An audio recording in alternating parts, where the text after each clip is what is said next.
لوگوں میں سب سے زیادہ اللہ کا محبوب وہ ہے جو مخلوق کے لیے زیادہ نافع ہے۔ حضرت سعید بن ابی بردہ اپنے باپ سے اور وہ اپنے دادا سے روایت کرتے ہیں کہ آقا کریم علیہ السلام نے ارشاد فرمایا علی کل مسلم صدقہ، ہر مسلمان کے اوپر لازم ہے کہ وہ صدقہ کرے۔ تو ایک شخص نے عرض کی کہ اگر کوئی شخص اس کی استطاعت نہ رکھتا ہو تو پھر وہ کیا کرے؟ فرمایا کہ وہ اپنے ہاتھ سے کوئی مزدوری کر لے اور اپنا پیٹ بھی پالے اور اس میں سے کچھ بچا کے اپنے ضرورت مند بھائیوں کی مدد کرے۔ جب حالات ایسے ہوں تو وہ کچھ مزدوری کر کے ان کے درد کا مداوع کرے۔ عرض کی حضور اگر کوئی یہ بھی نہ کر پاتا ہو تو آقا کریم نے ارشاد فرمایا وہ کسی مشکل میں پھنسے ہوئے شخص کی، کسی حاجت مند کی ضرورت کو عملاً پورا کر دے، کسی پھنسے ہوئے کو نکال دے، کسی ڈوبتے ہوئے کا ہاتھ پکڑ لے، کسی کا بوجھ اٹھا کے کمر پہ لاد کے منزل تک پہنچا دے، کسی دکھی کے کام آ جائے تو وہ عملاً کسی پھنسے ہوئے مشکل میں مبتلا شخص کی مدد کر دے، اس کی اعانت کر دے، اس کی نصرت کر دے، تو یہ بھی اس کا صدقہ ہے۔ قیلا حضور سے عرض کیا گیا ارأیت ان لم یستطع، اس میں اتنی سخت بھی نہ ہو کہ کسی دکھی کا ہاتھ پکڑ کے کسی مجبور کی مدد کرے، اگر اس کے پاس یہ طاقت بھی نہ ہو تو آقا کریم نے ارشاد فرمایا قالا یامر بالمعروف او الخیر، وہ نیکی کا حکم دے، اچھائی کی تلقین کرے۔ وہ ترغیب تو دے سکتا ہے، لوگوں کو بتا تو سکتا ہے کہ فلاں گلی میں ایک فاقہ زدہ شخص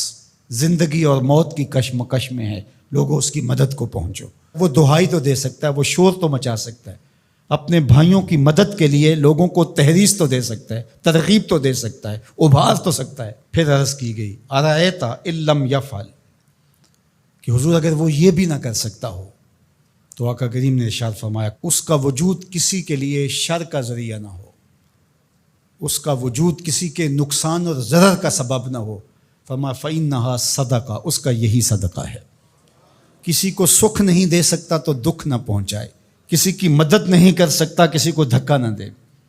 کسی کی خیر خواہی نہیں کر سکتا تو بدخواہی کا مزاج چھوڑ دے، تو یہی اس کا صدقہ ہے۔ اللہ اکبر۔ تو اللہ کے محبوب علیہ السلام نے ہمیں ایک لاحہ عمل دیا، میں اور آپ دیکھیں کہ ہم ان میں کس مقام پہ کھڑے ہیں۔ اللہ نے اگر ہمیں مال فراواں عطا کیا ہے ہماری ضرورت سے زیادہ تو ہمیں اس میں سے صدقہ کرنا چاہیے، دل کھول کے صدقہ کرنا چاہیے۔ حضور علیہ السلام نے 3 چیزیں قسم کر کے کہیں کہ میں محمد صلی اللہ علیہ وآلہ وسلم اللہ کی قسم کر کے کہتا ہوں ما نقصا مال عبد من صدقہ، صدقے سے مال کبھی کم نہیں ہوتا۔ اور سنو اللہ کے محبوب کیا فرما رہے ہیں، اور میں ان لوگوں کے نام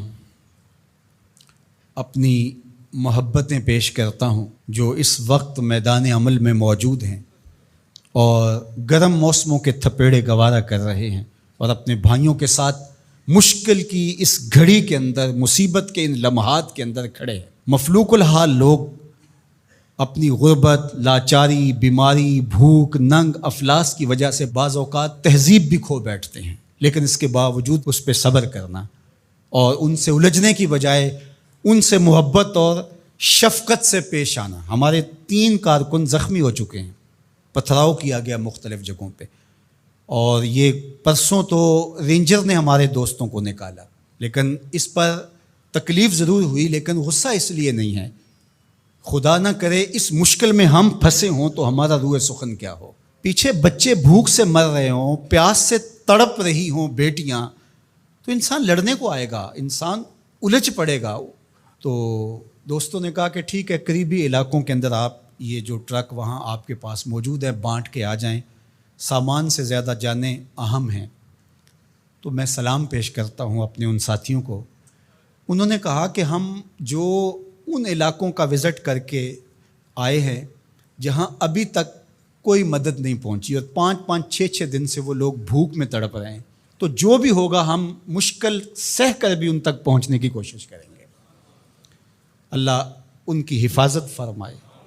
ان کی مدد فرمائے، ان کی نصرت فرمائے۔ اب سنیے حضور نے کیا ارشاد فرمایا، یہ میرے ان دوستوں تک جب میسج پہنچے گا تو ان کو بہت تسکین ہوگی۔ آقا کریم علیہ السلام نے ارشاد فرمایا کہ میں اس مسجد میں یعنی مدینۃ المنورہ کی اس مسجد یعنی مسجد نبوی میں 1 مہینہ اعتکاف کروں، اس سے زیادہ محبوب رکھتا ہوں کسی مومن کی حاجت کو جا کے پورا کروں۔ 1 مہینہ مسجد نبوی میں اعتکاف کرنے سے زیادہ مجھے یہ پسند ہے، یہ زیادہ محبوب ہے، کسی دکھیے کے کام آ جاؤں، کسی مصیبت زدہ کے کام آ جاؤں۔ تو یہ وہ کام ہے کہ جو مجھے اور آپ کو کرنا چاہیے اور اپنی اپنی استطاعت کے مطابق آگے بڑھنا چاہیے۔ جو لوگ فیلڈ میں موجود ہیں، جو لوگ یہاں ان کے لیے کمک بھیج رہے ہیں، جو اپنے اموال سے اور اپنے کردار سے اس کام کے فروغ کا ذریعہ بن رہے ہیں، اللہ سب کو بہتر صلہ اور جزائے خیر عطا فرمائے۔